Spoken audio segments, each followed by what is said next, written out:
శిష్టులు ముగ్గురమ్మలను ఆరాధించిన ఈ దసరా సందర్భంలో నాటి నుండి జానపదులు కూడా వారి ప్రతిరూపంగా ఏర్పరచుకుని పూజలు ఆరాధనలు చేసిన గ్రామదేవతలను గురించి తెలుసుకుందాం. మీ అరుణ చామర్తి ముటుకూరి. చూసిన వారంతా ఒక లైక్ లేదా మీకు నచ్చని విషయం మొహమాటం లేకుండా కామెంట్ రూపంలో చెప్పండి. అలాగే సబ్స్క్రైబ్ చేయండి. జానపద గ్రామదేవతలు కొద్దిగా నాగరికత అభివృద్ధి చెందుతూ గ్రామాలుగా కుటుంబాలు ఏర్పడ్డ సందర్భంలో ఆ కుటుంబాలను కాపాడడానికి ప్రతి ఊరికి ఒక గ్రామదేవత ఏర్పాటు చేసుకున్నారు. సంప్రదాయానుగుణంగా పొలిమేరలో ఒక గ్రామదేవతను ఏర్పాటు చేసేవారు. పూర్వం రోజుల్లో తీర్థయాత్రల రూపంలో కంచి కామాక్షి, మధుర మీనాక్షి, బెజవాడ కనకదుర్గ ఈ విధంగా వెళ్ళాలి అనుకున్నా అందరూ ఇంటిల్లిపాది, అంటే అందరికీ సమయం కుదరచ్చు కుదరకపోవచ్చు, వ్యవసాయ ఆధారిత దేశం కాబట్టి అలాంటి సందర్భంలో ఇంటిల్లిపాది వెళ్ళడం కుదరని పక్షంలో, పైగా ఆ రోజుల్లో ఆర్థికంగా కూడా అంత వెసులుబాటు ఉండేది కాదు కాబట్టి ఆమె రూపంగా తమ గ్రామంలోనే తమని కాపాడే దేవతగా ఏర్పాటు చేసుకున్నవారే ఈ గ్రామదేవతలు. జానపదులు అంటే జనపదాల్లో ఉండే అనాగరిక అమాయక జనులు అని మాత్రమే కాదు, ఒకే నమ్మకాలు సంప్రదాయాలు కలిగిన సమూహం. పట్టణాల్లో ఉన్నా కూడా వారు కూడా జానపదులే అనేది నేటి కొత్త సిద్ధాంతం. మొదట్లో జానపదుల్లో మాతృస్వామ్య వ్యవస్థ ఉండేది. ఆ ప్రభావంతోనే వారి మాత్రారాధన లక్షణం వారి గ్రామదేవత పూజల్లో మనకి గోచరం అవుతుంది. పూర్వం ఆత్మలు తమ పూర్వీకులు అని ఆరాధించిన వీరే తర్వాత వాటిలో కొన్ని తమను పీడిస్తున్నాయని వాటి నుంచి రక్షణ కోసం ఏర్పరచుకున్న ఒక కల్పనే తల్లి దేవత. అయితే వీరి దేవతారాధనలు కొంత క్షుద్రోపాసనను గుర్తుకు తెచ్చాయంటే ఆశ్చర్యమేం లేదు. మొదట్లో ఉన్న వీరి విశ్వమాతృ ఆరాధన క్రమంగా సంకోచించి దేవతగా రూపుదాల్చింది. వీరి తాంత్రిక పూజల్లో బాగా ప్రాముఖ్యం చెందినది కుమారి పూజ. అలాగే రాక్షసునిచే ప్రతిష్ఠించబడిన త్రిపురాంతకుడు అనే ఈశ్వరుడు చివరికి ఆ త్రిపురాసురుణ్ణి బాలా త్రిపుర సుందరి సహాయంతో సంహరించిన ప్రదేశమే త్రిపుర. అక్కడ క్షేత్రపాలిత చిన్నమస్త కూడా వీరి దేవతల్లో ఒకరు. ఇంకా ధూమవతి, కర్ణపిశాచి, కాళిక, శ్మశాన కాళిక, గుహ్య కాళికగా పూజలు అందుకుంటున్నారు. అయితే వీరు ఏ రూపంలో ఉన్నా, ఏ దేవతను ఆరాధించినా ఆ మాతృమూర్తి శివుని అర్ధభాగమేనని బాగా నమ్ముతారు. ఈ గ్రామదేవతల పూజే కాదు, రూపం కూడా వికృతంగా ఉంటుంది. కపాలం, గద, ఖడ్గం, పెద్ద కళ్ళతో ఎర్రని నాలికతో ఉంటుంది. ఈమెకి జంతుబలి, రక్తం అంటే మహా ఇష్టమని, వీరేమని భయంతో కొలుస్తారని అనిపిస్తుంది. తనని కొలవని వారిని రోగగ్రస్తులను చేస్తుందని, కొలిస్తే సంతాన ప్రదాతగా ఉంటుందని వీరి నమ్మకం. ఊరిలో చెలరేగే అంటువ్యాధుల్ని పొలిమేరకు తరిమేసి పశువుల్ని, మనుషుల్ని, పొలాల్ని, నీటిని కూడా కాపాడుతుందని విశ్వసిస్తారు. వేప చెట్టు, పుట్టలో కూడా నాగరూపంలో వీరు కొలిచే దేవత ఆవాసాలు. అయితే తాము నివసించే ప్రాంతానికి అనుగుణంగా పంచభూతాలను ప్రతీకగా 5 దేవతలను సృష్టించుకున్నారని, అంటే 5 దేవతలు అనేక రూపాలుగా దాదాపు జానపద గ్రామ దేవతలు 101 మంది ఉన్నారని కూడా ఒక వాదన ఉంది.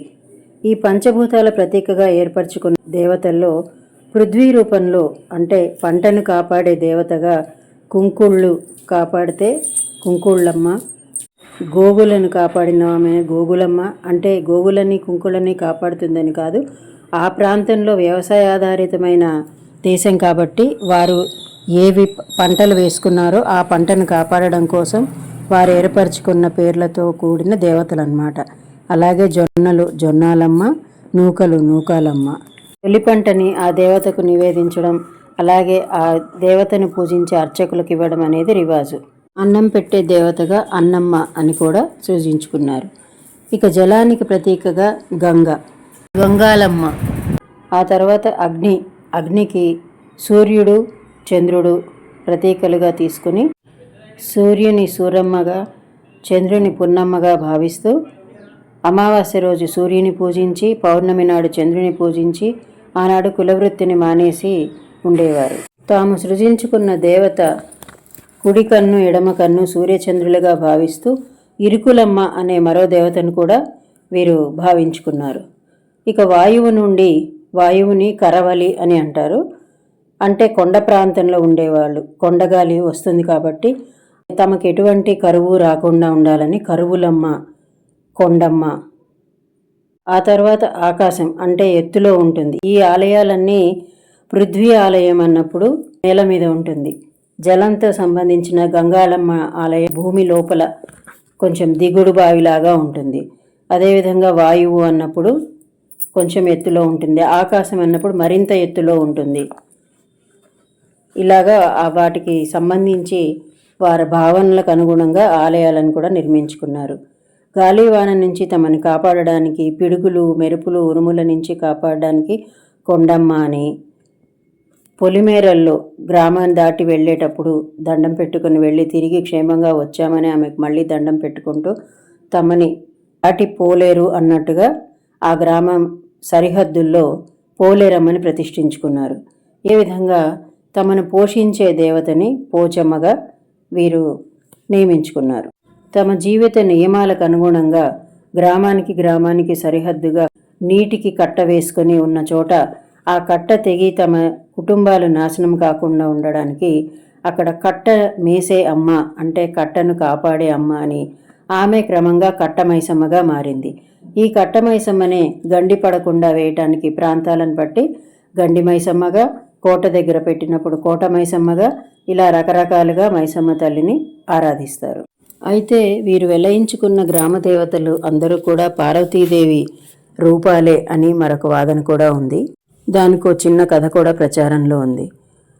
రామాయణ కాలంలో రాముడిని చూసి తన భర్తే కదా రామావతారంలో ఉన్నాడని లక్ష్మీదేవి ఆయనని సమీపించపోగా, నేనిప్పుడు ఏకపత్ని వ్రతుడను కాబట్టి నేనిప్పుడు నిన్ను చేరదీయలేను, నీ అంశ అయిన సీతాదేవి నాకు భార్యగా ఉంది అని నిరాకరించడంతో లక్ష్మీదేవి ఆగ్రహించి తదుపరి అవతారంలో అల్లరివాడిగా దొంగగా ముద్రపడతావు అని శపిస్తుంది. నీవు కూడా శివుని పుత్రికగా పుట్టినప్పుడు అప్పుడు నేను నిన్ను చేరతాను, నువ్వు కామవల్లి అన్న రూపంతో అన్న పేరుతో నన్ను చేరతావు, కానీ నా మీద విరహంతోనే ఉంటావు. కామేశ్వరి అన్న పేరుతో కృష్ణావతారంలో నువ్వు పుట్టినా నా మీద విరహంతోనే ఉంటావు. కలికి అవతారం నేను ఎత్తినప్పుడు మాత్రమే నువ్వు నన్ను చేరుకుంటావని ప్రతిశాపం ఇస్తాడట రాముడు. అప్పుడు లక్ష్మీదేవి వెళ్ళి తన అన్నయ్యన శివుడిని ఈ వివరమంతా వివరించి తన కుమార్తెగా అనుగ్రహించమని కోరుకుంటుంది. నేను ఇంకా ఇప్పటికి పెళ్లి చేసుకోలేదు కాబట్టి నీకు తప్పక ఆ వరం అనుగ్రహిస్తానని ఆమె అంశని ఒక సరస్సులో ప్రవేశపెట్టి శివుడు తపమాచరిస్తూ ఉంటాడు. శివుడికి పార్వతికి వివాహమైన తర్వాత శివుడు పార్వతిని తీసుకొని విహారానికి వచ్చినప్పుడు ఆ సరస్సులోని నీళ్లు 7 దోసిళ్లు పార్వతి తాగడంతో సజ్జోగర్భూర్తులుగా 7 కన్యలు ఆమెకి కుమార్తెలుగా జన్మిస్తారు. వారే పెరవాణి, శివవాణి, కొండవాణి, కామవల్లి, ముద్దరాలు, జక్కురమ్మ, శర్వాణి. ఈమె కామవల్లినే కామేశ్వరి పేరుతో కూడా ఉంటుంది. అయితే ఈ 7 కన్యలను తమతో తీసుకువెళదాము అని శివుడిని కోరగా, వారు ఇక్కడే ఉంటారు, ఇక్కడే గ్రామదేవతలుగా వెలిసి ప్రజలను రక్షిస్తారు నీ అంశతో అని చెప్పి వారికి రక్షణగా పోతురాజు అనే ఒక వ్యక్తిని సృష్టించి శివుడు పార్వతి కైలాసానికి వెళ్ళిపోతారు. ఈ గ్రామదేవతలు శివపార్వతి సంతానంగా చూసే జానపదుల నమ్మకానికి సప్తమాతృకలుగా మనకు తెలిసిన స్త్రీ దేవతలకి సామ్యం కనిపిస్తుంది. బ్రాహ్మీ మహేశ్వరి చైవ కౌమారి వైష్ణవి తథా వారాహి చంద్రాణి చాముండా సప్తమాతరః అన్న పద్యంలో ఈ విషయం గోచరమవుతుంది. ఈ దేవతలు జంతుబలి కోరుతారు అన్నట్టుగా ఇందాక ఒక వాదన చెప్పుకున్నాం కదా. అసలు బలి అంటే వదిలేయడం లేదా త్యజించడం అని అర్థం. అంటే జంతువులను బలి ఇవ్వాలని కాక మనలోని పశు ప్రవృత్తిని వదిలేయాలి అనే వాదన బలంగా వినిపిస్తుంది. పాశ్చాత్యుల దాడిలో మన సంస్కృతి వక్రీకరించబడి అవైదికంగా చేర్చబడినదే ఈ జంతుబలి ఆచారం అని అంటారు. నల్లపిల్లిని దొంగతనానికి ప్రతీకగా, మేకపోతుని మూర్ఖత్వానికి ప్రతీకగా, దున్నపోతుని పిరికితనానికి ప్రతీకగా భావిస్తారు. అంటే ఆ జంతువులను బలి ఇవ్వడం కాదు, వాటిలోని ఆ గుణాలను మనలో లేకుండా వదిలిపెట్టాలి అని అర్థం. ఈ మధ్యన పెద్ద పెద్ద ఆలయాలుగా నిర్మిస్తున్న సాధారణంగా ఈ గ్రామదేవతలకి ప్రత్యేకంగా పెద్ద ఆలయాలంటూ ఉండవు. మైసమ్మని పెట్టదలుచుకున్న చోట రాళ్లతో చిన్న గదిలా చేసి దానిలో చిన్న కుండకి సున్నం పూసి బొట్లు పెట్టి దీపం పెడతారు. కోళ్ళు, మేకలు, దున్నల్ని బలిస్తారు. దున్నల్ని ఆశపోసి మైసమ్మ పోతుగా ఊరి మీద వదిలినా ఎవరూ దాన్ని ఏమీ అనరు. జాతర రోజున దాన్నే బలిస్తారు.